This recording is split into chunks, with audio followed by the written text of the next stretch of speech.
Bienvenidos y bienvenidas a un nuevo módulo del curso inicial de formación bíblica que nos ofrece el Centro Bíblico Verbo Divino. Estamos en el módulo número 11, titulado Caminar al ritmo de las primitivas comunidades. Un estudio del libro de Hechos de los Apóstoles, la segunda parte del Evangelio de Lucas. Vamos a tratar de ubicarnos un poco primero en un contexto histórico para saber cuál es la razón profunda que tiene Lucas al escribir este libro, lo que nos permitirá luego poder adentrarnos en la obra con mayores criterios. Vamos a decir algunas cosas que no nos los narra el texto bíblico, pero que son importantes para poder contextualizarlo y poder sacarle mayor fruto. Lo primero que tenemos que ver es que estas primitivas comunidades se enfrentan a una doble tensión. Primera tensión, el hecho de tener que pasar la buena noticia de Jesús a un ambiente completamente distinto. Jesús de Nazaret, el Maestro, en su vida pública, según nos narran los evangelios sinópticos, Mateo, Marcos y Lucas, se dedicó a anunciar esta buena noticia casi que exclusivamente en la región de Galilea y alrededores, en unas aldeas bastante sencillas, humildes, periféricas, y para gente de poca formación, campesinos, pescadores, mujeres. Esto quizás explicaría el por qué Jesús habla muy sencillamente utilizando ese recurso literario que llamamos las parábolas. Y a través de parábolas, es decir, de comparaciones cotidianas de la vida diaria, Jesús les fue explicando lo que era el reino de Dios. Por ejemplo, comparaba el reino de Dios con una mujer que echa levadura a la harina para que crezca la masa y hacer el pan. Y con eso intentaba decirles que el reino de Dios es como ese Padre bueno que pone esa levadura a través de la predicación de él y de sus discípulos, y que eso va creciendo poco a poco. También les decía que el reino de Dios se parece a un pescador que lanza red y saca pescados grandes y chiquitos, para decir que en el reino de Dios todos somos importantes. O pone ejemplos de la persona, de la mujer que pierde una moneda y se pone a limpiar la casa hasta encontrarla. Y la gente entendía. Pero el primer problema que van a tener las primitivas comunidades cristianas es que cuando tienen que anunciar la buena noticia, siguiendo el mandato de Jesús, que según el mismo Lucas, era llegar hasta los confines de la tierra, es decir, recorrer todo el mundo conocido, llegar hasta Roma con la buena noticia, pues entonces se van a encontrar con un problema: enfrentarse con ciudades grandes, con gente con una formación filosófica, muy intelectuales, a quienes las parábolas no les significaban nada. Una, porque les parecía un lenguaje muy sencillo.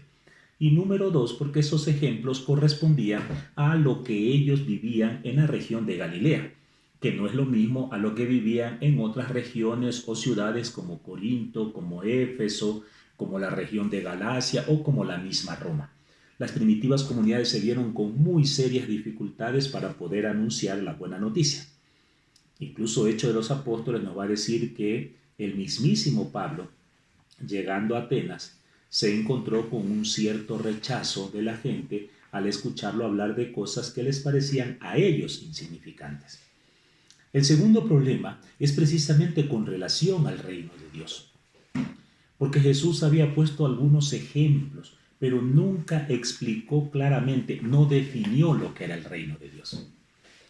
Y entonces cuando ellos iban y anunciaban parábolas de mujeres que barrían casa, de hombres que pescaban, de pastores que buscaban ovejas, para esta gente el tema no resultaba significativo. Es entonces que ellos tienen la necesidad de ahondar y preocuparse para poder entender qué mismo es lo que tienen que anunciar. Y en ese contexto nacen estas primeras comunidades cristianas.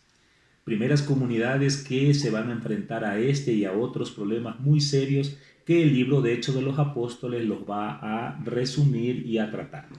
Vamos a sacar por ahora solo 3 de las grandes dificultades que tuvieron. Empecemos con esta que ya hemos enunciado. Finalmente, ¿qué es el reino de Dios? Las primitivas comunidades, animadas, iluminadas por el Espíritu Santo, empiezan lentamente a descubrir y se les empieza a revelar que el reino de Dios no es un concepto, no es una idea que ellos tienen que explicar y transmitir a los destinatarios. El Espíritu Santo les enseña que el reino de Dios es una persona. El reino de Dios es Jesús de Nazaret. Es decir, las primitivas comunidades empiezan a entender que el reino de Dios es una actitud ética, una forma de portarse y de comportarse frente a los demás, especialmente los que más sufren. Y entonces estas comunidades van descubriendo que lo que tienen que anunciar es la vida de Jesús. Y mostrar, como diría el apóstol Pedro, cuando da su primer discurso, según Hechos de los Apóstoles, empieza con una frase bonita, diciéndoles: voy a hablar de Jesús de Nazaret, el que pasó por el mundo haciendo el bien. Y entonces empiezan a explicar qué hizo Jesús frente a los enfermos, qué hizo Jesús frente a las mujeres, qué hizo Jesús frente al pecador, frente al impuro, frente al pagano. Y descubren que Jesús fue infinita misericordia. Por eso, el libro de Hechos de los Apóstoles nos va a hablar cómo estas primitivas comunidades empiezan a hablar de Jesús de Nazaret. Y Jesús es el reino de Dios. O si lo vamos a decir de otra manera que nos quede clara, el mismo querigma, es decir, la buena noticia que Jesús había dado, la llegada del reino de Dios, es exactamente la misma buena noticia de las primitivas comunidades, solo que cambian de palabra. Mientras Jesús decía el reino de Dios ha llegado, las primitivas comunidades en Hechos de los Apóstoles van a decir el reino de Dios ha llegado y es Jesús de Nazaret. El segundo problema que se enfrentaron es que, como ya dijimos, Jesús se movió en torno a Galilea y a él se le acercaron unos que otros extranjeros. Podemos recordar a la mujer sirofenicia, podemos recordar al funcionario del emperador, del rey, podemos recordar a un soldado romano, pero básicamente Jesús se mueve entre su gente. Y las primitivas comunidades escuchan de Jesús un mandato: hay que ir más allá. Hay que anunciar que este reino de Dios incluye no solo a Israel, sino a todos los pueblos del mundo. Y en ese proceso de ir a otros pueblos hay un cambio muy importante. A Jesús unos pocos extranjeros lo buscan. Las primitivas comunidades se ven obligadas a salir a buscar a esos extranjeros. Y allí surge una tensión muy fuerte entre aquellos hermanos cristianos que venían de la misma región de Jesús, aquellos que nosotros llamamos judeocristianos, y aquellos otros hombres y mujeres de origen extranjero que se sentían atraídos por el mismo Jesús. ¿Cuál era el gran problema que se enfrentaban?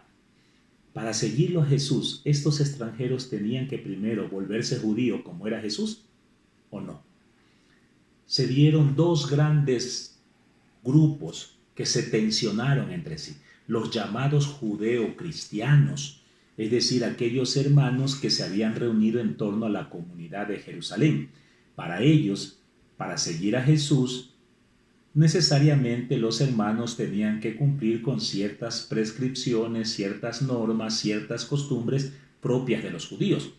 Por ejemplo, circuncidarse, por ejemplo, la obligación de que las mujeres usen el velo, por ejemplo, que no coman ciertos alimentos que eran considerados impuros, etc. Por otro lado, había otro grupo, los llamados cristianos de origen gentil, aquellos cristianos que eran de ambientes paganos, no necesariamente extranjeros, porque muchos de ellos eran judíos, pero toda su vida habían vivido fuera de Israel, como por ejemplo el mismo apóstol Pablo. Para ellos Jesús constituía una absoluta novedad, que iba mucho más allá de las costumbres judías. Por lo tanto, para ellos, seguir a Jesús implicaba una novedad y lo único que se requería era creer en Él y practicar ese mandamiento que Jesús había dado, que era el mandamiento del amor. Esta tensión es muy fuerte.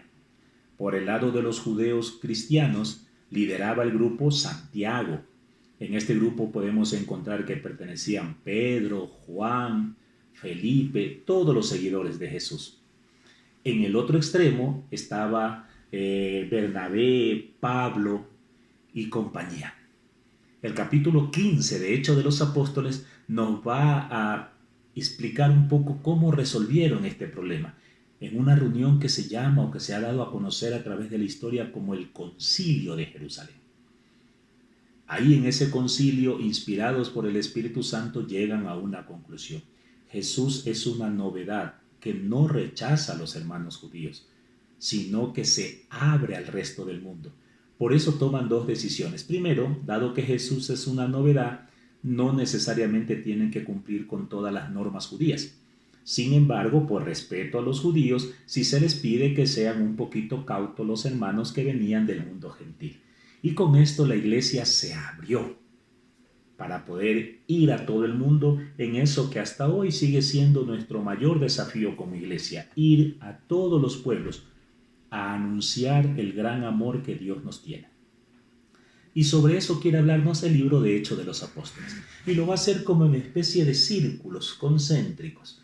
En un primer momento, en los primeros capítulos, nos va a mostrar cómo los cristianos vivían encerrados allí, en Jerusalén, sin moverse. Nos va a decir incluso que estaban encerrados. Y es cuando tiene que intervenir el Espíritu Santo con el evento de Pentecostés para obligarlos a salir de su encierro y empezar a predicar en las plazas, pero solo de Jerusalén. Luego vendrá el martirio de Esteban, que será un segundo empujón que Hechos de los Apóstoles nos dirá que hará que ya salgan de Jerusalén y recorran por lo menos la región de Palestina. Allí podremos encontrar, por ejemplo, la primera ocasión en que el Evangelio llega a la costa, a la playa, con Felipe, que va a bautizar a un eunuco etíope con el que se encuentra. En un tercer momento el Espíritu Santo vuelve a empujar duro para que haya la conversión de un gran hombre que se llama Saulo, Saulo de Tarso, conocido como Pablo. Y con Pablo, Hechos de los Apóstoles nos va a narrar cómo la buena noticia finalmente empieza a regarse por todo el imperio romano conocido. Allí vamos a ver los famosos 3 viajes misioneros, pero con una curiosidad. Cada vez que Pablo sale de viaje, en vez de ir avanzando para ir hasta el fin del mundo, que decíamos hace un rato era Roma, terminado un viajecito, después de un tiempo se recuerda que por cualquier motivo tiene que volver a Jerusalén y regresa. En el segundo viaje se va, avanza un poquito más lejos y regresa.